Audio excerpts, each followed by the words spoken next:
9 India চেনেললৈ আপোনালোকক স্বাগতম জনালো।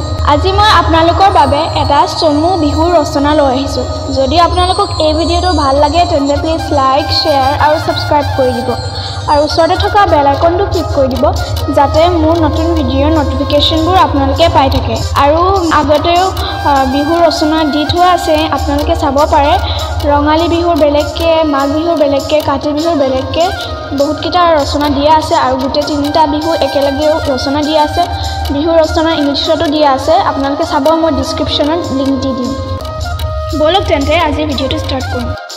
আৰম্ভণি। বিহু অসমীয়াৰ জাতীয় উৎসৱ বাপতি সাহোন। জাতি ধৰ্ম নিৰ্বিশেষে প্ৰতিজন অসমীয়াই বিহু উৎসৱ পালন কৰে। বংশানুক্ৰমে পালন কৰি অহাৰ কাৰণেই বিহুক বাপতি সাহোন বোলা হয়। পৰিচয়। অসমীয়াৰ বিহু তিনিটা: বহাগ বিহু বা ৰঙালী বিহু, কাতি বিহু বা কঙালী বিহু আৰু মাঘ বিহু বা ভোগালী বিহু। তিনিওটা বিহুৱে অসমবাসীয়ে বৰ নিষ্ঠাৰে পালন কৰে। মাঘ বিহু। পুহ আৰু মাঘ মাহৰ সংক্ৰান্তিৰ দিনা এই বিহু পালন কৰা হয়। এই সময়ত খেতিয়কসকলৰ ভঁৰাল ধানেৰে উপচি পৰে। পথাৰৰ খেতি চপাই খেতিয়কে জিৰণি ল'বলৈ সময় পায়। এই বিহুত নতুন ধানৰ পৰা চিৰা, পিঠা, সান্দহ, আখৈ, লাৰু আদি বিবিধ বস্তুৰ উভৈনদী হয় বাবে এই বিহুক ভোগালী বিহু বোলে।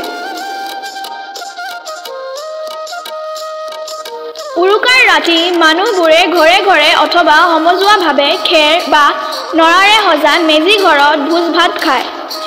পিছদিনা অৰ্থাৎ বিহুৰ দিনা ৰাতি নপুৱাওতে মেজি, ভেলাঘৰ আদি জ্বলাই অগ্নিসেৱা কৰে। ঘৰে ঘৰে সকলোৱে নানান বিধৰ পিঠা পনা, জা জলপান খায় আৰু চুবুৰীয়া আৰু আত্মীয় স্বজনকো খুৱাই তৃপ্তি লাভ কৰে। সামৰণি। বিহুৱে অসমৰ সংস্কৃতিৰ পৰিচয় বহন কৰে। বিহু নাচ আৰু বিহু গীত অসমবাসীৰ বৰ আদৰৰ। জাতীয় উৎসৱ বিহু অসমীয়াৰ প্ৰাণৰ উৎসৱ। এই বিহুৰ ঐতিহ্য ৰক্ষা কৰা বাঞ্ছনীয়।